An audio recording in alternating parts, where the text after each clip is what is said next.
C'est ça qui va faire la différence. Tant que vous ne pouvez pas apporter ça, restez tranquille, laissez tomber à un moment donné. Parce que vous allez vous retrouver en train de répéter ce que les autres ont fait. Et vous allez vous plaindre à un moment donné que ça n'a pas marché, pourquoi on m'a dit que c'était un secteur porteur, le président avait dit que l'agriculture c'est pour tout le monde, les gens prêtaient de l'argent, j'ai mis dedans. Voilà depuis 3 ans que j'ai mon projet agricole, les autres récoltent, moi je ne récolte pas. Simplement parce que vous êtes allé copier les commandes. Il faut savoir innover. Pour parler de moi, car c'est de ça qu'il s'agit, je dirais que je suis dans l'un des secteurs les plus vieux du monde. Je suis dans le bâtiment, je suis ingénieur architecte. J'ai la chance d'avoir pris un diplôme d'ingénieur et un diplôme d'architecte. Donc, il y a forcément toujours à faire. Ce n'est pas une lumière de dire que la première chose que l'homme a essayé de faire, après avoir appris à manger, il a essayé de se couvrir. Parce que pour ceux qui sont chrétiens, même pour les musulmans et pour les autres religions, on dit que quand l'homme vivait encore sous le pouvoir et le contrôle de Dieu, était dans un jardin là où il pouvait manger tout ce qu'il voulait. Il ne pensait même pas à s'inviter, il dormait simplement, il mangeait. Mais la première chose qu'il a appris à faire, dès qu'il a perdu, comme disent ceux qui parlent à l'église, la grâce de Dieu, il a cherché les habits. C'est parce qu'il voulait se protéger. L'expansion de ces vêtements-là, ce sont l'expansion de ces abris-là, ce sont les musées et tout le reste. Donc, la première chose que l'homme a appris à faire, c'était de se mettre à l'abri des intempéries.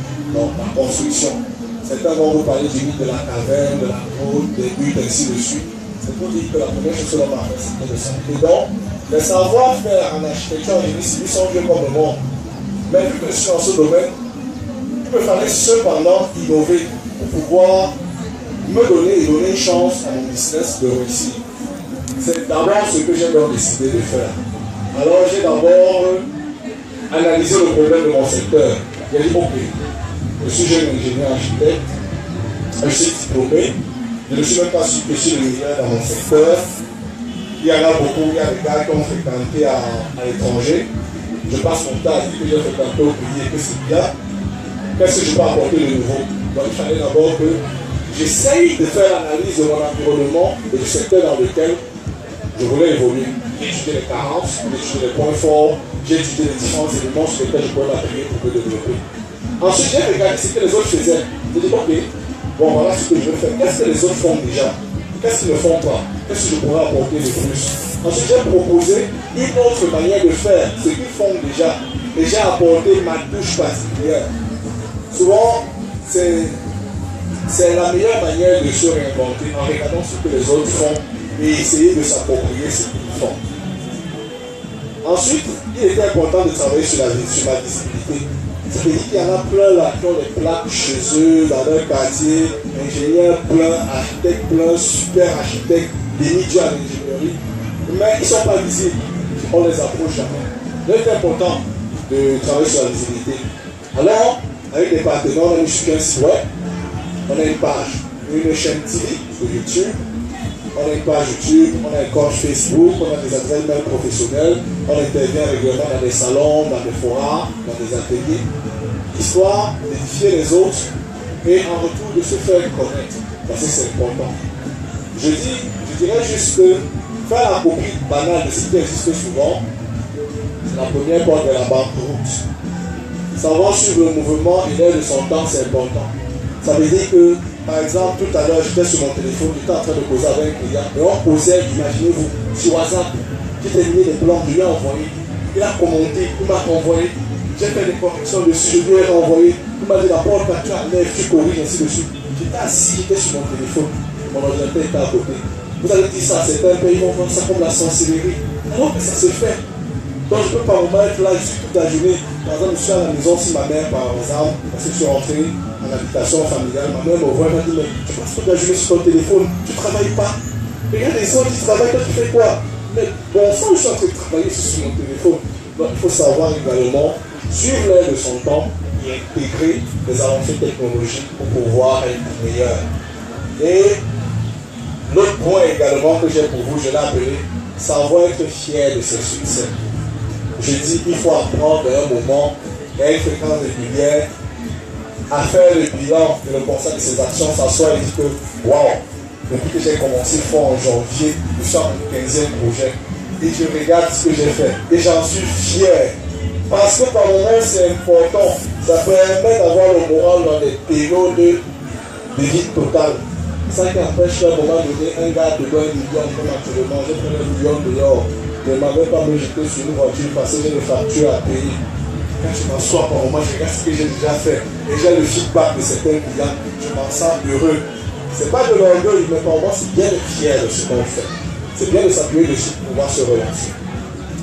Cela est bénéfique sans s'enorgueillir de se repositionner ou bien et ça permet de se réorienter vers de nouveaux challenges, souvent de repositionner même et de corriger des manquements. On prend le temps de faire du bilan et d'être fier. Prendre du temps pour cela nous permet de faire un travail sur notre motivation et notre résilience. La résilience, c'est un mot qu'on appelle au grand frère, il utilisait ça dans un discours. C'est la faculté pour nous de savoir encaisser les coups. Parce que la vie, comme on dit, elle ne donne pas de cadeaux aux gens. Donc ça permet de travailler notre résilience, de faire face à des adversités encore plus fortes. Ce sont deux éléments de caractère importants dans l'environnement de l'entrepreneuriat. Si on ne peut pas faire preuve de résilience, si on n'est pas motivé, ils sont tombés en entrepreneuriat. En tout cas, je disais, nous avons donc des succès. Je vais citer quelques-uns, je les citais déjà. Et nous travaillons encore pour d'autres. Nous pouvons citer entre autres un site internet www.i2associés.com, financé par une association canadienne, notre chaîne YouTube, I2A TV, notre page Facebook, ingénieur architecte associé, une adresse mail pro.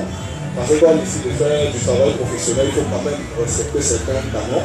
Vous n'allez pas trouver une adresse mail, vous n'allez pas trouver je vends des patates à yahoo.com, ce n'est pas très professionnel. Donc nous avons une adresse mail pro. Nous avons de nombreux dossiers d'études architecturales qui sont prêts. On va vous présenter quelques-uns tout à l'heure. Nous avons des chantiers en cours. Nous avons de nombreux projets livrés qui seront livrés très bientôt. Nous avons des partenariats avec d'autres entrepreneurs. Je citais tout à l'heure Matiba, Claudel Obici, Karine Andela, des ONG, des partenariats que nous avons essayé d'initier parce qu'il est important de savoir quels sont les organismes qui peuvent financer dans certaines activités dans lesquelles nous exerçons. Nous avons des partenariats avec des associations, je pourrais citer ici ASENA, Association des entrepreneurs ingénieurs de mon ami Karine Andela. Et nous avons également d'autres partenariats en cours. L'ensemble de nos documents juridiques seront bientôt disponibles. Parce qu'il faudra aussi dire que les procédures par moment sont longues. Mais ça ne va pas nous décourager, nous sommes en train d'avancer. Et l'autre chose qui est très importante, c'est le point qui vient. Je l'ai appelé l'équipe qui gagne. Pour moi, j'ai toujours pensé que le bon entrepreneur, c'est celui qui est plein de talent. Et beaucoup de personnes pensent que c'est celui qui est trop fort. Non, mais c'est faux. Le bon entrepreneur, pour moi, c'est celui qui est comme un coach, qui doit être à la base un excellent manager. Donc, si vous n'avez pas une bonne équipe, sachez que vous serez forcément un piètre entrepreneur. Parce qu'à un moment donné, vous allez poigner sur le poids, sur la charge, un certain nombre de choses, même pas vous en sentir. Avoir une équipe consciente des challenges et qui croit en cela est déjà une excellente chose. Évitez de vous entourer des gens négatifs qui vont vous détourner de votre vision. Non, regarde, on travaille depuis seulement 8 mois. Le client n'a pas payé la dernière fois. Le client qui est là, il nous a donné 2 semaines. Il va nous perdre tout le temps. Tu ne penses pas que comme la machine s'est gâtée derrière, ça va nous retarder. Donc, évitez d'être avec des personnes négatives. Ils ne vont pas vous aider du tout. Avoir des gens qui sont prêts, comme on dit au quartier, à mouiller le maillot pour vous. En attendant le lendemain meilleur. Savoir faire passer votre équipe avant vous pour la récolte des premiers produits sont autant d'éléments qui vont la fidéliser cette équipe-là. Souvent, je me suis retrouvé, j'ai eu des chantiers, j'ai eu des projets là où on m'a payé, tout ça, les décharger comme ça, 100 000, 200 000. J'ai appelé mes gars, je vais d'abord gérer. Les gens m'ont demandé, tu fais ça comment? Tu veux de l'argent, tu ne fais pas camerounais. Gars, après d'abord ta part, non? Tu payes les gars après. Non, c'est important, quand vous travaillez une équipe, de savoir la fidéliser. Le dernier point que je l'ai appelé Médiathèque, je vais profiter pour vous présenter rapidement quelques travaux que nous avons. Ce sera pour ceux qui auront des questions, quelques-unes, le moment de les poser.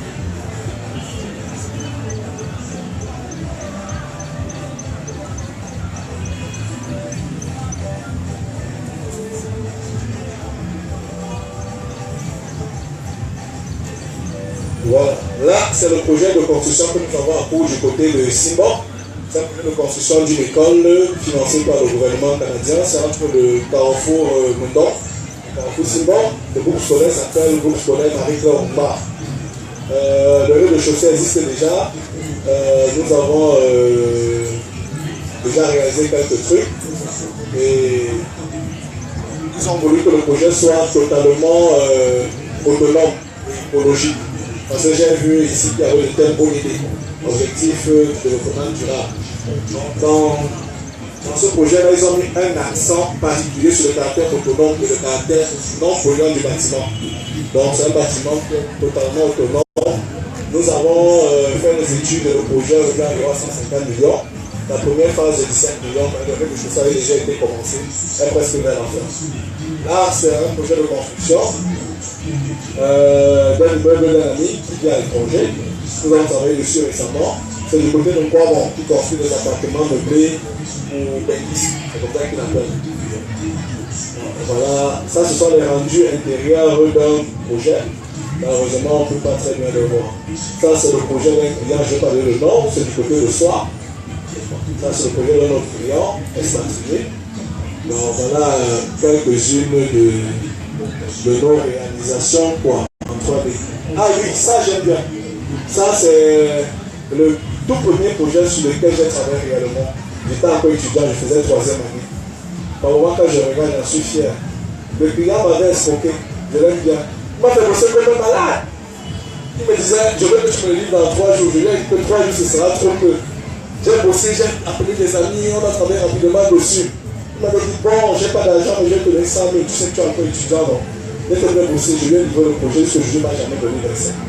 J'en suis fier quand même, je le présente souvent. Ça me rappelle que par moment, il y a des gars comme ça qui ne vont pas m'empêcher de continuer le projet. Donc, ça, c'est ce projet. Ça, c'est d'autres projets sur lesquels nous avons poussé. Voilà. Voilà, ça c'est la première, ça c'est la partie en chantier du gros bâtiment, l'école que vous avez vu. Donc en fait, comme c'est en chantier, il fallait qu'on matérialise qu'on va continuer. Donc les Canadiens, par exemple, comme ça va, ils aiment les rapports que l'environnement, c'était un peu ça. Ça c'est les bibliothèques, ce sont les rendus intérieurs. Ça ce sont les salles de classe en bois. Ça c'est la villa d'un ami qui m'a demandé un truc simple et discret. J'ai livré le chantier et lancé, c'est du côté de l'Ourouti. C'est quelque part au Cola. Il m'a demandé quelque chose de simple. Il m'a dit ceci, je veux que les gens de la maison, quand quelqu'un arrive, il dit waouh, ouais, la façade principale, un truc simple, mais bon. C'est simple. Oui, c'est simple, voilà, regardez. C'est simple, c'est bon. Regardez. C'est simple, ouais, la façade principale. Ça, c'est comme à propos sur les mecs. Non, je dis c'est simple, c'est bon. Et on a utilisé les matériaux, c'est les briques de terre, c'est la pierre. Il est du côté de Cola. Si vous allez chez les écoles, il y a beaucoup de colis. Mais il y a de la pierre et il y a des briques de terre. Donc c'est simple, on a utilisé les matériaux locaux. C'est vraiment simple. Il voulait un truc simple. Mais bon, on lui a proposé ça. Il a accepté. Donc voilà. Bon, ça c'est vraiment très simple. Ça c'est une maman. Ça c'est. Le début là c'est lui. Donc c'est une maman. Non, c'est une maman qui m'avait vu, elle m'a dit ceci. Mon fils n'a pas d'argent. On lui a donné le terrain. Je vais dire là où elle est secrétaire générale du mairie. La mairie lui a permis d'avoir le terrain. Elle m'a dit j'ai 8 millions. Il va entrer chez moi. Voilà. J'ai 8 millions. Oh là là. Oh là là. Elle m'avait dit j'ai 8 millions. Je vais entrer chez moi. Je voulais que tu me fasses un truc simple. Mais bon. Je lui ai fait ça. Elle a pu entrer chez elle. Voilà à peu près ce que je pouvais vous dire. La machine a fait un peu de jacuzzi. Je ne sais pas si on pourra brancher parce qu'il y avait un autre truc à nous faire voir rapidement. On va notre utilisation. Voilà.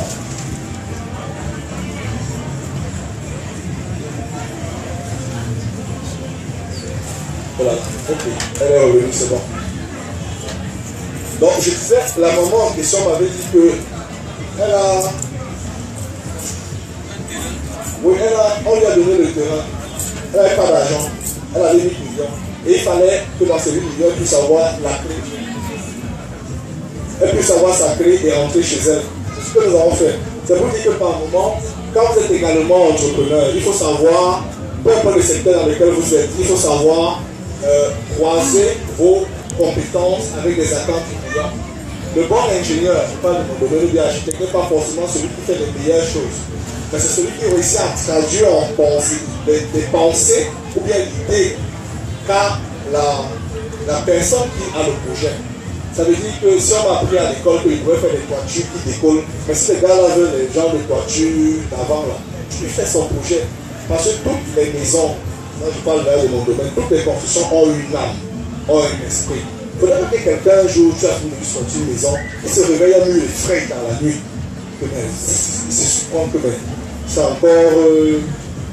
encore quoi ça?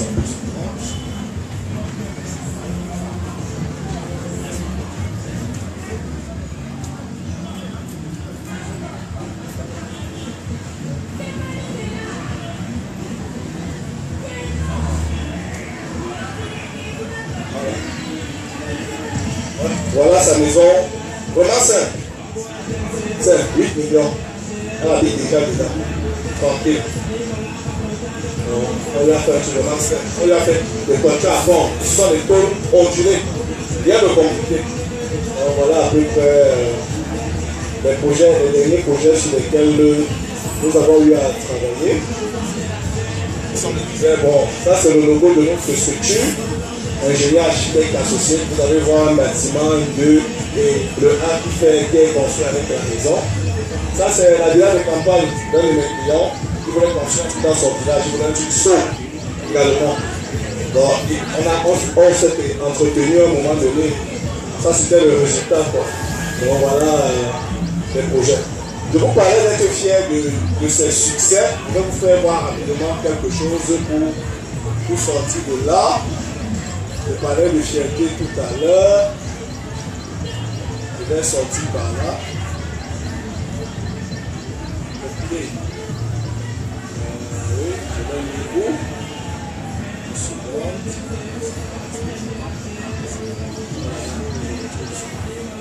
Voilà. Voilà. Je vous disais que c'est bien d'être fier de ces succès. Ce que je vais vous présenter, c'est ça. Il faut être fier de ses succès par moment. Dernièrement, j'ai eu la chance d'être invité à une émission de télé. Donc, on m'a dit, on trouve le truc intéressant. Alors, je vais nous parler un peu de ce que tu fais. Il n'y aura pas de volume, ce sera dommage. Donc, il était donc question de faire une émission de télé. Il y en a beaucoup qui ont dit, wow, quand tu fais ça à la télé, forcément, il y a de l'argent. Non, pas forcément. En fait, c'était un moment donné là où c'est important. Je sors par là pour vous dire, c'est important d'être fier de ses succès. Par moment, ce sont des éléments qui nous permettent pourtant pour moi de tenir bon dans les périodes d'adversité. Je vous remercie et je reprends l'émission. Merci.